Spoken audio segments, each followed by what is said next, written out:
You are listening to Did You Hear? Did you hear? The Johnson County Library Podcast. We are coming to you from the Central Resource Library in Overland Park, Kansas. This is your Library Insider. In this episode of Did You Hear, Library Collections Specialist Beth Atwater pops by to share some exciting new sci-fi and horror novellas with host Dave Carson. Join us as we go inside our collection. Welcome to another edition of Did You Hear? I'm your host, Dave Carson, and today I am with Beth Atwater, and she is from our collection department. Does that mean she collects money? No. In fact, your title is Collection Development Librarian. Yep. Okay. And so you don't have anything to do with money at all except for spending it. I do. My job is to buy DVDs and fiction for the library's collection. So best job ever.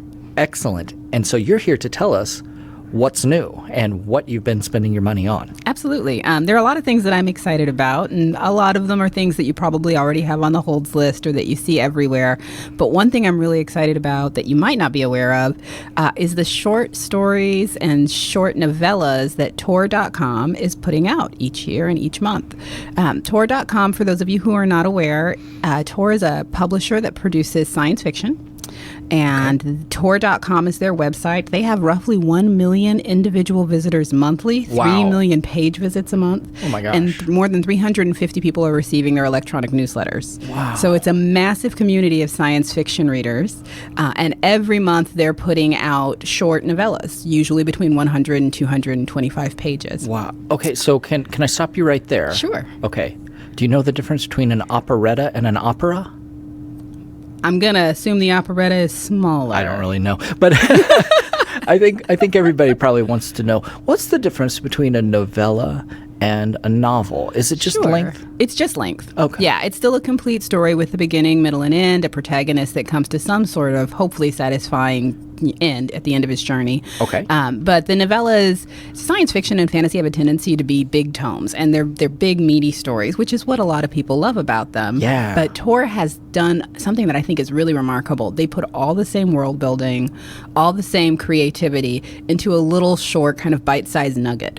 So I personally, I do read science fiction. I watch a lot more science fiction than I read. Sure. And so it's nice for me to be able to pick up a book, finish it in an afternoon, take one book to the pool with me and be done with it. Right. So that's one of the things I really love about the novellas that they're putting out.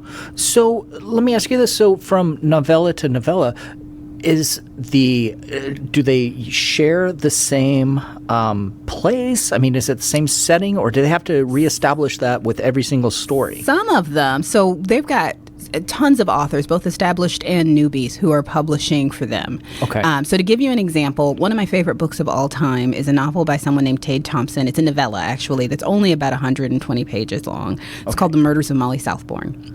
So that came out 2 years ago. And then this summer, The Survival of Molly Southbourne is coming out, which is a sequel to that. Both of them were published by Tor.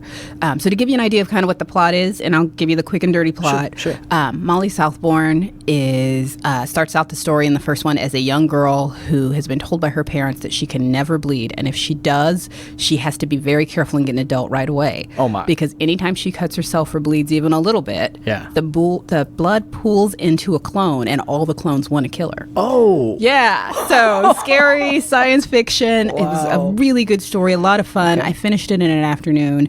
And then here we are now 2 years later, and Tor is publishing a sequel to that called The Survival of Molly Southbourne. And that's another 120-page novel. Wow. So they're not all in those same themes. I mean, I've seen everything from revisionist history where, the American South is now replaced with the American West. The buffalo are gone, but people are raising hippos in the American Delta, to space stories where, AI has decided to take over the universe because our ships got smarter than we were, and we're out in the universe trying to escape murderous robots. Wow. So it's everything you would see in a traditional science fiction story in little tiny bite-sized pieces. And I think that's great for summer, right? You can finish something in one visit to the pool or in one weekend getaway. way. Well, I'm still trying to wrap my head around it because, you take a book like, I don't know, Stephen King's The Stand or whatever. I mean, countless books of his. They're just these thick phone books, right? And so what's being left out, and are these still successful at establishing all the elements of a good story? Right, they are. One of the things that I find interesting, I watch a lot of television, like a lot of us do, and so I like the week-to-week phenomenon, and this really tackles that in the same way. Okay. One of my favorite duos or duets that Tor put out, it starts with a book called River of Teeth, which we talked about a little bit earlier, where essentially it's the 1890s, and the American South has replaced the American West because we imported hippos as a source of meat when the Confederacy separated from the United States. Well, now those hippos have run amok, and the Mississippi Delta is full of cowboys riding hippos and wading through the water, doing all the same stuff that they would have done in a Gunsmoke episode. Well, it becomes an adventure story that is completely entailed in one bite-sized 200-page piece. Okay. And then the next one, which is a sequel to that, which is A Taste of Marrow, is another adventure story. So it's the same thing. She's managed to build a world that is completely different than ours, but it's just familiar enough that she can get it all in one snapshot. Interesting. For any age group, or is this mostly for adults? Mostly for adults. Okay. Young adults, probably. A lot of them are appropriate for young adults, too.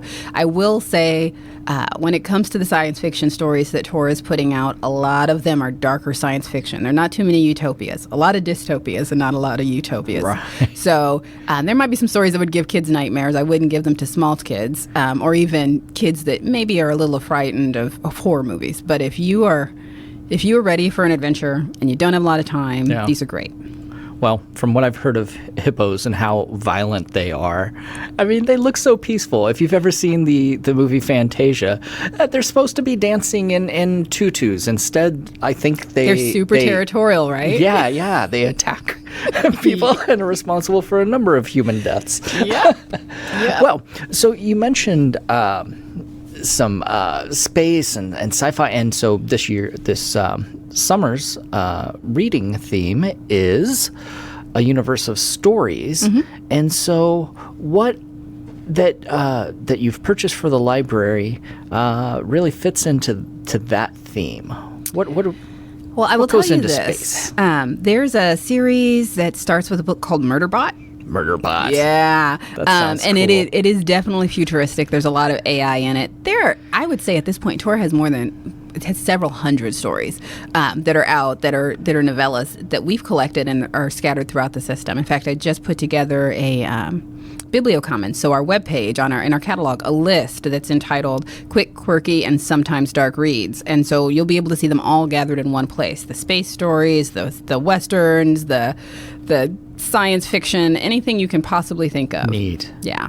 Wow. So where's this list then? Sure. It's available on our website. If you are searching the catalog, there's a section where you can look at lists, and actually it's one of our most recent lists. I just posted it up. Wow. Called Quick, Quirky, and Sometimes Dark Reads, and they're all novellas from Tor. Wow. That is fantastic. And how many did you say were in this collection? Right now, I think I've added about 30, but I could probably have 50 by the end of the day, because they really have been putting out at least a dozen a year, sometimes more, for at least the last 5 years. So there's a ton of them out there. Wow. Do you have a favorite so far? Yeah, absolutely. The Murders of Molly Southbourne is my favorite, but I'm also really partial to a novella called The Ballad of Black Tom, which takes place in 1920s Harlem, but they've taken one of H.P. Lovecraft's old Cthulhu stories and changed the setting and made it not quite modern day, obviously, but put it in the Harlem Renaissance. Interesting. Wow. And so, do you have a favorite author from? I do. Yeah. I am really partial to Tade Thompson. He has written those two Molly Southbourne books. They're quick, they're direct, but they really leave you thinking. Okay. Excellent. Well, let's get back to the list here. So, what else is either been purchased or is on the horizon, or both, I guess? There's something coming out this September that's been added to the catalog if you want to get on the holds list, called The Monster of Elendhaven. It's a tricky spelling. Elendhaven is Elendhaven. The author's name is Jennifer Geisbrecht. But essentially what it is there's a monster living in the sea outside this small city, which is, it's not actually Victorian London, but it seems a lot like Victorian London. Okay. And when he washes ashore, he possesses the body of a small child and proceeds to go out on a rampage. Oh my. And all the while he's committing all of these heinous crimes, he is being hunted himself by somebody who is very Van Helsing-like. Yeah. So it's a fun story. And to think that you've created all of that world building, all of those characters, and you've been able to stuff them into 155 pages. Yeah. So I'm excited for it. It comes out in September. We've already added it to the catalog. Okay, excellent. I should use this time to get personal recommendations from you. So let me tell you what I've been into lately. Okay. So I don't know how this got past my radar, but I started watching Castle Rock on Hulu. Uh-huh. And I don't know if you know this series, but Based on Stephen King's works, right? So many Stephen King books that are, or even short stories, that are turned into movies. Most cases, it's filmed pretty poorly, and it's not exactly an all-star cast. Yeah. This, he's teamed up with J.J. Abrams, so okay, you have my attention. Yeah. And good cast. I mean, Sissy Spacek is part of it, and it is really compelling. Oh, the actor, I think his name's Peter Skarsland. I'm sure of the last name, not sure of the first name, but he played. I forgot his name from It, the clown. Pennywise. Pennywise. Yeah. Thank you. I love this series. I haven't finished it yet, so don't spoil it for me. But something in that vein, do you think you would have a recommendation for me? Sure. If we're talking about DVD, as you know, Stephen King's been done on DVD several different ways and several different times. Sure. One of the shows that I actually thought was a lot of fun was called Haven, and it originally was on the Sci-Fi Channel. We do have it on DVD now in our collection. The show's completely finished its run, so you can watch it all the way beginning to end. Excellent. And it was based originally on Stephen King's, I think it was novel, The Colorado Kid. Okay. So that one was a lot of fun. Of course, the It movies. I have to tell you, I'm partial to the miniseries that came out in the 90s. It scared me half to death as a kid. But the remakes of that, the second one in that series is coming out this summer in theaters, and the first one is on DVD and available from the library. Right, and we even have the TV miniseries with what's his name, Tim Curry? Yep. Not Tim. Gosh, I've forgotten his name, but yes, I know what you're talking about. That came out in the early 90s. And right now there is, I want to say Joe Hill, who is, of course, Stephen King's son, has a television series that isn't ready for DVD yet. It's actually just now airing on television, but is on AMC called Nosferatu. Oh. Which is turning out to be really good. It's a lot of fun.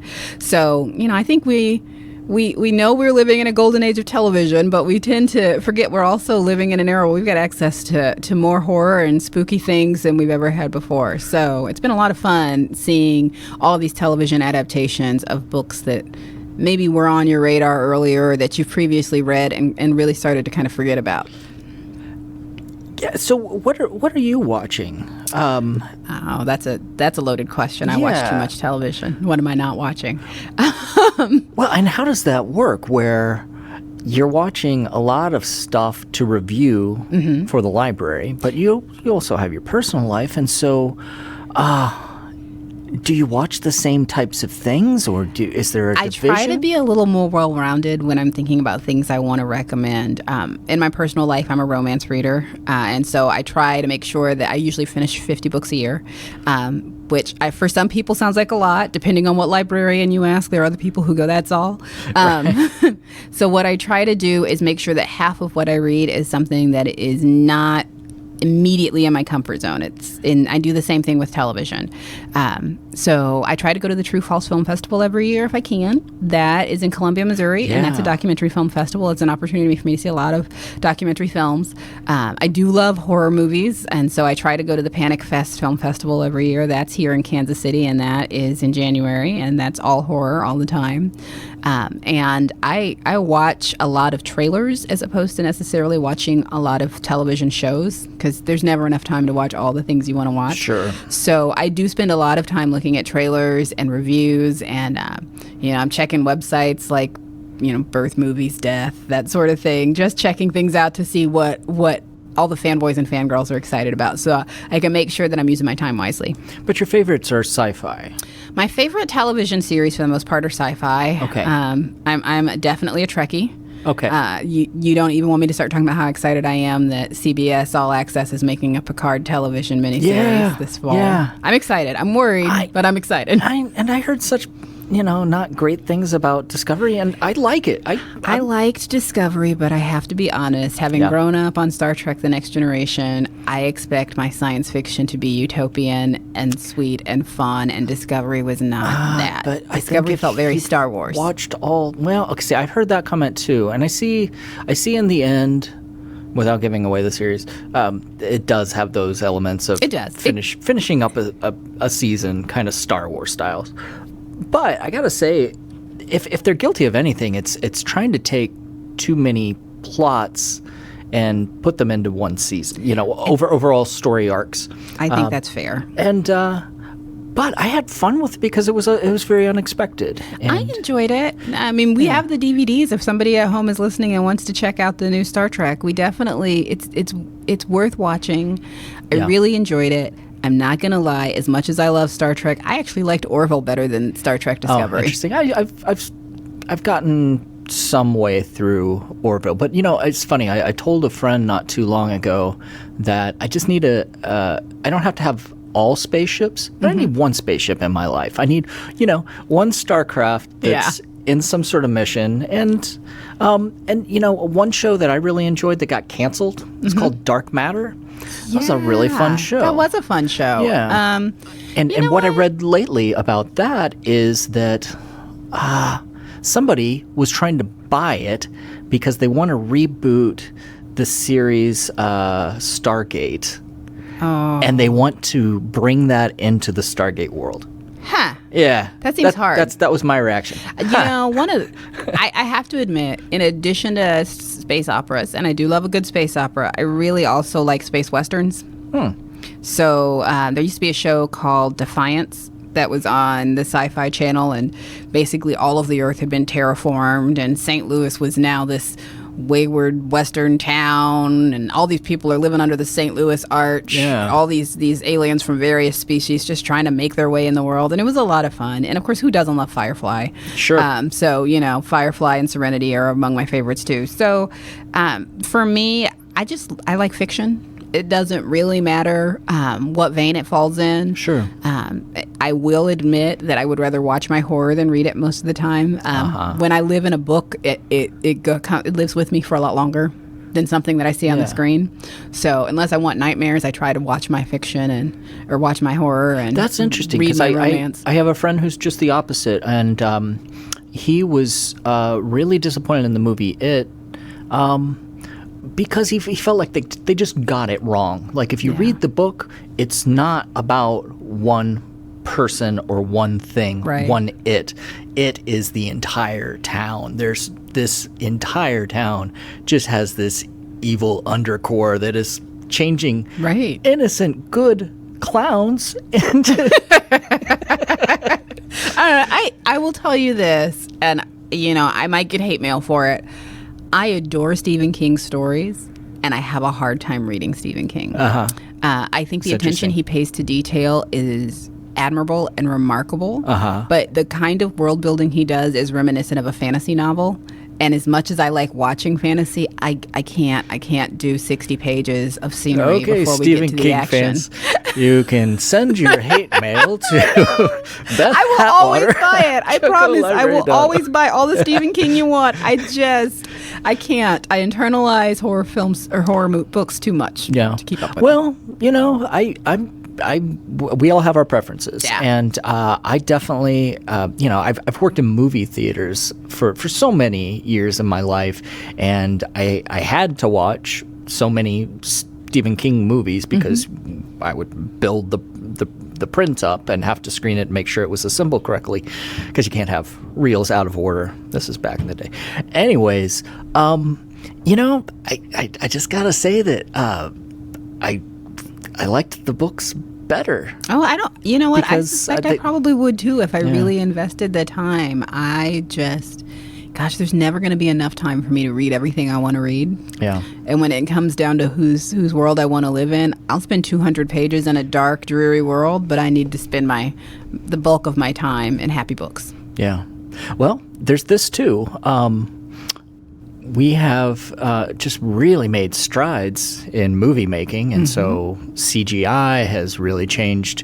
I mean, it's a game changer. It's like you can take any fantasy world, any sci-fi world, and you can realistically recreate that on the screen. Yeah, I mean, look at live action Lion King, and I put live action in quotes, but in air quotes, but live action Lion King. That's insane that we can make a film that's entirely cast by animals and call it live action because the CGI is just that good. But it's also interesting that some stories are so good and storylines are so good that even just a minimal attempt at some CGI. I'm thinking of Babylon 5. So one of our librarians, Josh Neff, had recently mentioned that Babylon 5 is just such a great series. And oh my gosh, it is just like a pittance compared to the budget of, say, Star Trek or these other shows. But it didn't really rely that heavily on special effects. Yeah.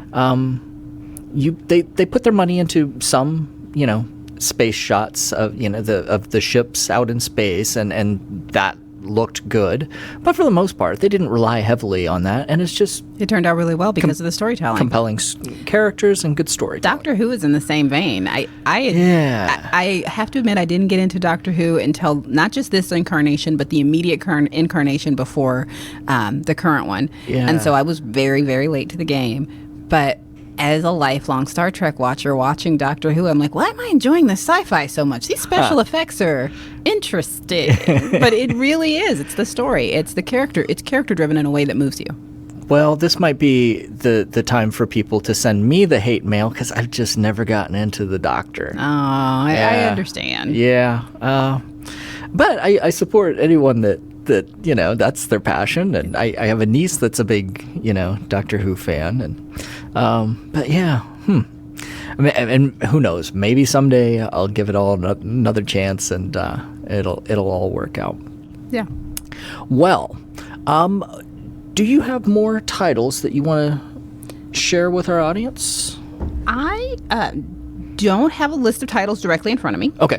I've created a list of titles that are available on the website, and I will talk to our team and see if maybe we can make those easy to find and not necessarily have to have folks digging through. Once again, that title is called Quick, Quirky, Sometimes Dark Reads, and I will continue to add items to that title list for everybody. But yeah, my top 4 favorite Tor novellas of all time: The Murders of Molly Southbourne, which is book 1 of a 2-book duet; The Black God's Drums by P. Deja Clark, which is wonderful. It takes place in New Orleans and it's steampunk; River of Teeth by Sarah Gailey; and The Ballad of Black Tom by Victor Laval.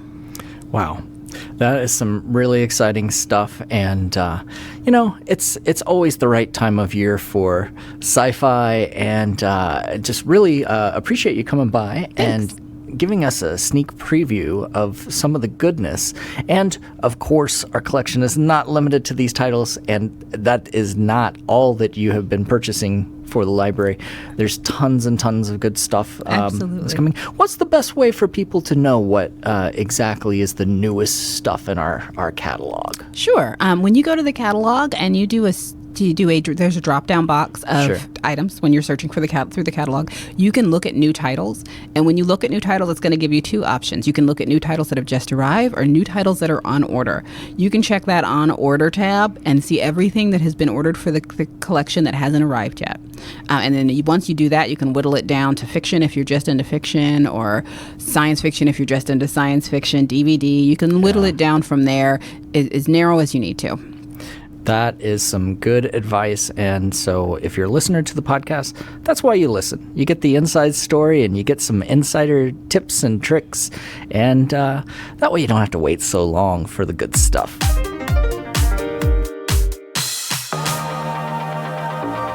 Did we miss a question you wish we would have asked? Do you have thoughts or stories about today's topic? Share them with us on Facebook. Facebook.com/Joko Library.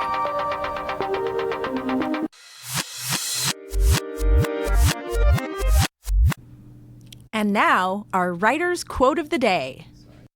Hi, this is Dennis Ross. I'm a youth services librarian at the Central Resource Library. My quote is from A.S. King.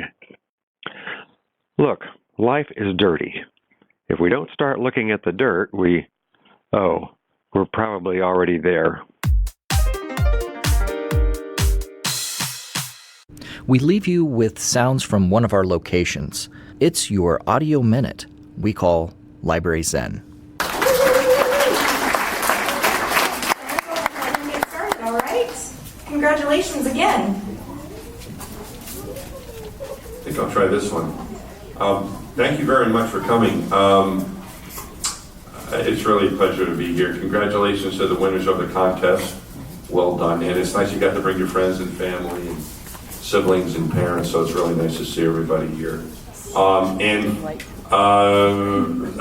Enjoyed meeting everyone, those who came up and took pictures and so on. I think we'll have some time to do more of that if people are interested. Just so you know, I am fairly active on social media, so if you wanted to post some of that stuff, like on Instagram, my ID, or whatever we call that, is at Astro Mike Massimino. So you can find me on Instagram, and on Twitter, I was actually the first guy to tweet from space. I'm at Astro_Mike. For more episodes of Did You Hear, go to the Johnson County Library website, jocolibrary.org/didyouhear.